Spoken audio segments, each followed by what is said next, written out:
In the game of basketball, in life, as a parent, Kobe left nothing in the tank. He left it all on the floor.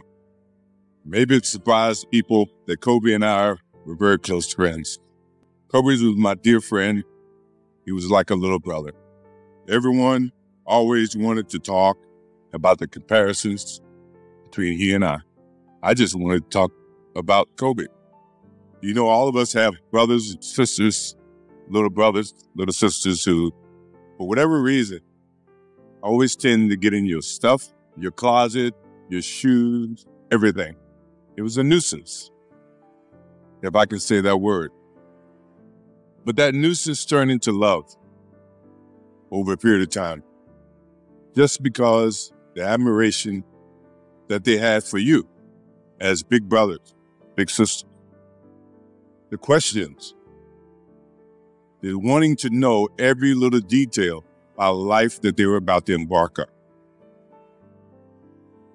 He used to call me, text me, 11:30, 2:30, 3 o'clock in the morning, talking about post-up moves, footwork, and sometimes the triangle. At first, it was an aggravation. Then it turned into a certain passion. This kid had passion like you would never know. And it's an amazing thing about passion. If you love something, if you have a strong passion for something, you would go to the extreme, try to understand or try to get it. Either ice cream, Cokes, hamburgers, whatever you have a love for. If you have to walk, you would go get it. If you have to beg someone, you would go get it. What Kobe Bryant was to me was the inspiration that someone truly cared about the way I played the game or the way that he wanted to play the game. He wanted to be the best basketball player that he could be.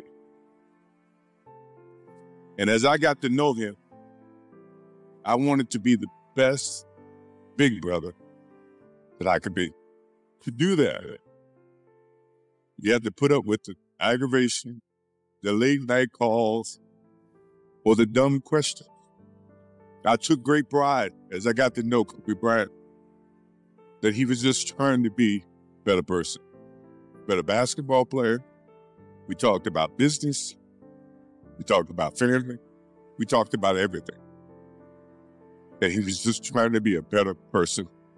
Pretty sure Vanessa and his friends all can say the same thing. He knows how to get to you in a way that affects you personally, even though if he's being a pain in the ass. Ever have a sense of love for him and the way that he can bring out the best in you. And he did that for me. I remember maybe a couple of months ago, he sends me a text. And he's saying, I'm trying to teach my daughter some moves. And I don't know what I was thinking or what I was working on, but what were you thinking about when you were trying to, as you were growing up, trying to work on your moves? I said, what age? He says, 12. I said, 12, I was trying to play baseball. Sends me a text back saying, laughing my ass off. And this was at 2 o'clock in the morning. But the thing about him was we could talk about anything that related to basketball, but we can talk about anything that related to life. And we, as we grow up in life, rarely have friends that we can have conversations like that.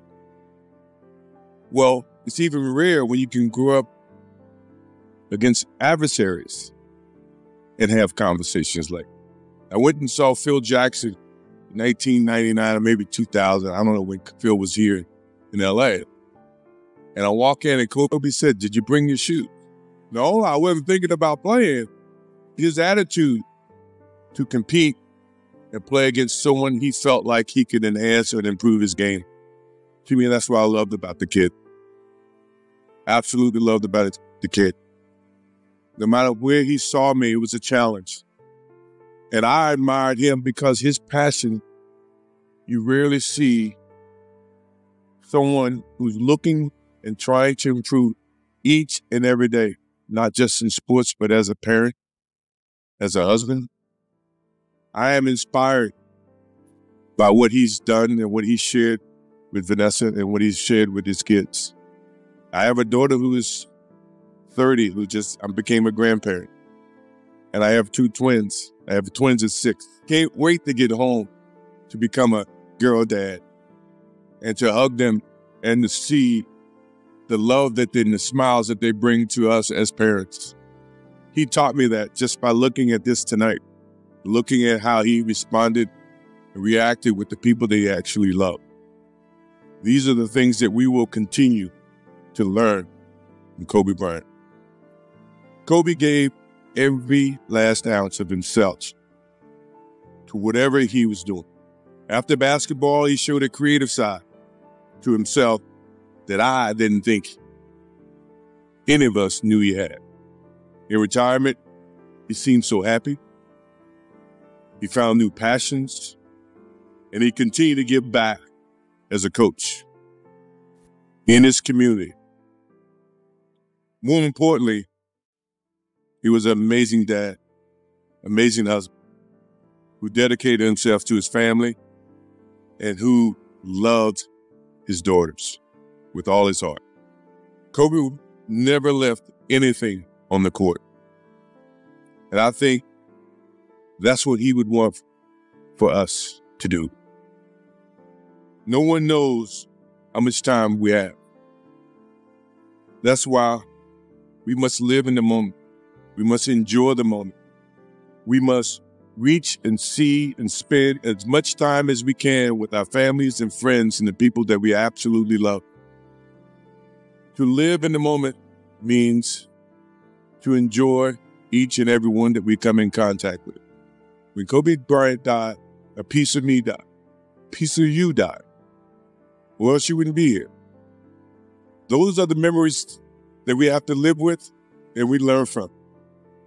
I promise you, from this day forward, I will live with the memories of knowing that I had a little brother that I tried to help in every way I could.